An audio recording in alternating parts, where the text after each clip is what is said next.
Grécia Antiga e a gente começar a compreender o papel da ginástica na educação dos jovens gregos. Então vejam bem a importância. Olha onde é que estão as raízes da educação física. Está lá na Grécia Antiga. Então, o plano educacional da Grécia Antiga estabelecia que os jovens iriam praticar ginástica entre os 6 e os 17 anos de idade. Né? Vejam como é que a ginástica era importante, então. Entre os 17 e os 20, o sujeito era submetido a exercícios militares, né, com uma formação mais específica.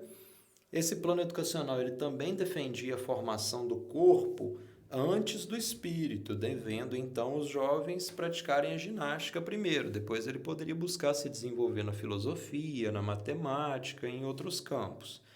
O Platão ele foi responsável por criar uma escola, né, de filosofia, né, uma escola de ensinamentos, vamos pensar assim, seria o equivalente a uma universidade hoje. E nessa escola, chamada Escola de Atenas, né, famosíssima, ela, além dos filósofos lá estudarem matemática, estudarem outras ciências, como física, como filosofia, eles também tinham uma cadeira de exercício físico, ou de ginástica, né? Então, eles também tinham que se desenvolver e aprender formas de se exercitar. Então, vejam a importância do negócio. Um bando de filósofos discutindo, só sei que nada sei, né? O homem é um animal político, mas discutindo também como exercitar o corpo e tornar ele mais belo e mais forte. Isso é bastante importante, né, para nós. Outro aspecto que coloca importância para o corpo na Grécia Antiga, né, esse muito ligado ao nosso atual estágio, são os Jogos Olímpicos da Antiguidade. E eles têm algumas características importantes. Primeiro, eles foram criados em homenagem a Zeus, né, que era o deus supremo, e isso acontece numa data específica. Né? Lembra que a Grécia surgiu mais ou menos há 2000 anos antes de Cristo. A partir de 776, então, antes de Cristo, é a fundação dos Jogos. E aí passou a haver um registro, né, ininterrupto, né, de quem era campeão olímpico. Né? Apenas os cidadãos livres poderiam competir, então exclui-se aqui escravos, exclui-se mulheres. Então a participação feminina era proibida. E olha o corpo aqui no centro da questão de novo. Originalmente os atletas competiam nus. Aí por que isso? Justamente para expor ao máximo a beleza corporal e a sua capacidade atlética. Muitas das modalidades esportivas atuais elas foram criadas pelos gregos nos Jogos Olímpicos da Antiguidade, né? A própria maratona, lançamento de dardo, lançamento de disco, né? E por aí vai.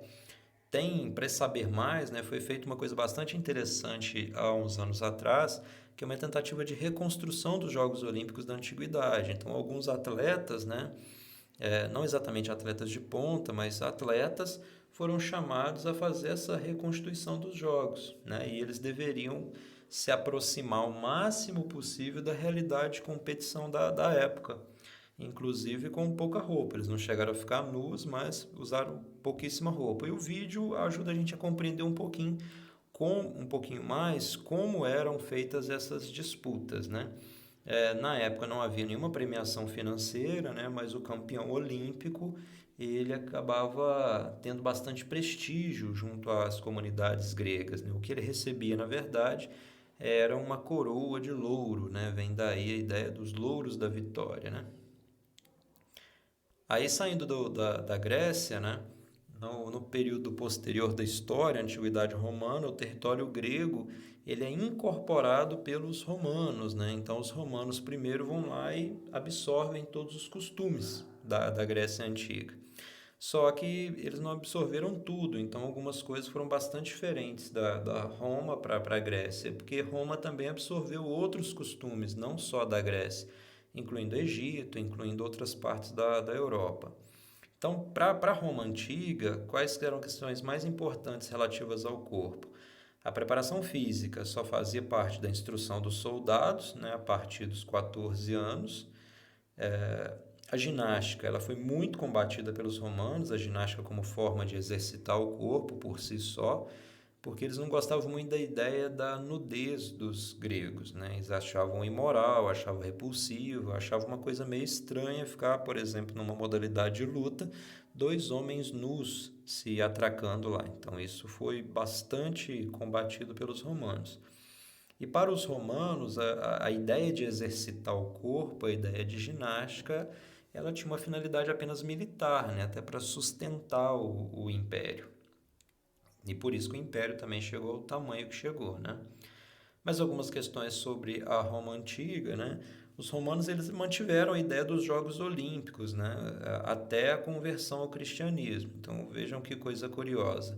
Os romanos crucificaram Cristo e depois, né, mais ou menos aí uns 360 anos depois, pela data de 393 depois de Cristo, é, eles se converteram ao cristianismo com o imperador Teodósio I. Aí quando eles se convertem ao cristianismo, eles decidem banir as práticas que envolviam culto a deus chamados pagãos, né, ou não cristãos.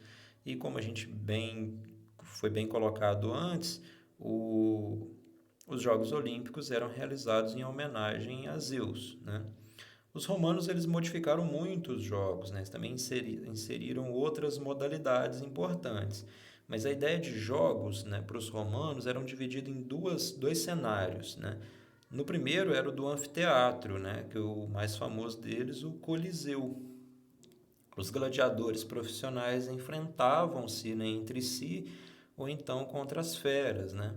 E também acontecia num outro cenário que era um dos circos, né, onde aconteciam as corridas de cavalo, né, quadrigas puxadas por 4 cavalos e conduzidas pelos aurigas.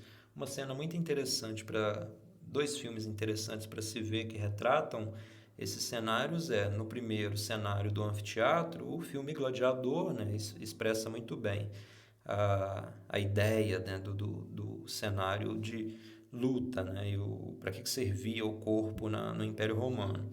Já no cenário 2, das corridas de cavalo, um filme recente é o do Ben-Hur.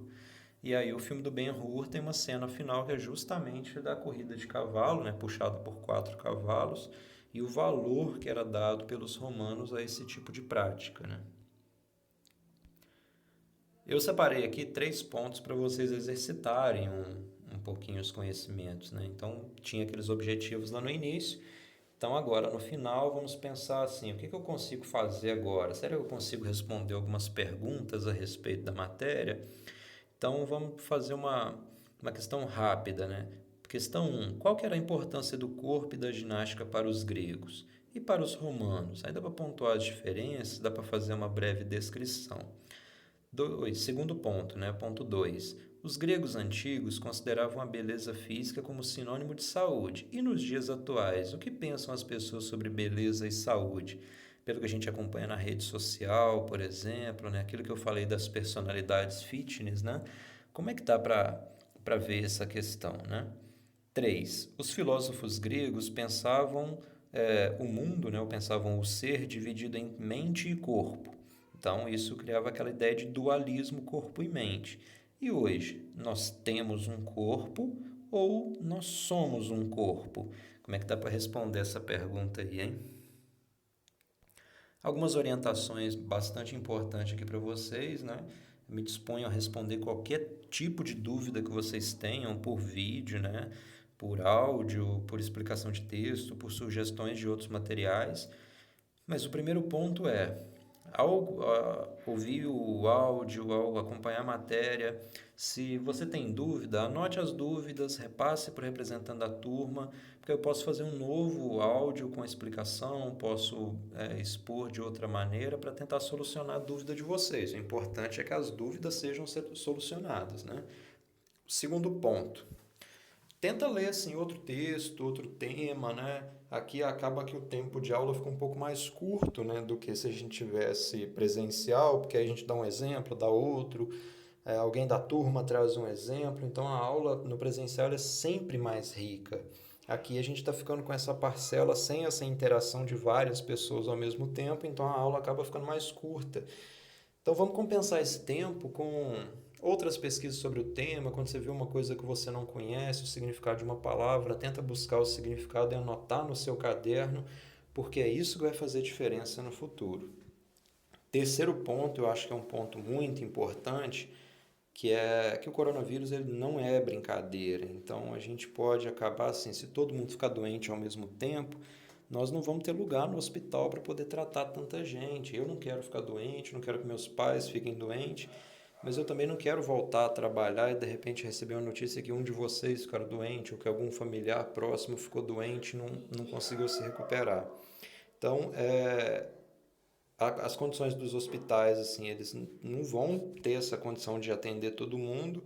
Então, o que a gente pode fazer no momento é confiar no que o conhecimento científico tem dito para nós, seguir as recomendações, né, seja da Secretaria Municipal ou Estadual de Saúde, e principalmente cuidem das pessoas próximas de vocês, né, cuidem dos seus, né, expliquem muito bem o que está acontecendo, e a gente aguarda aí ansiosamente poder voltar para a aula presencial e retomar todo esse conteúdo que está sendo disponibilizado via online agora. Um abraço para vocês e até a próxima.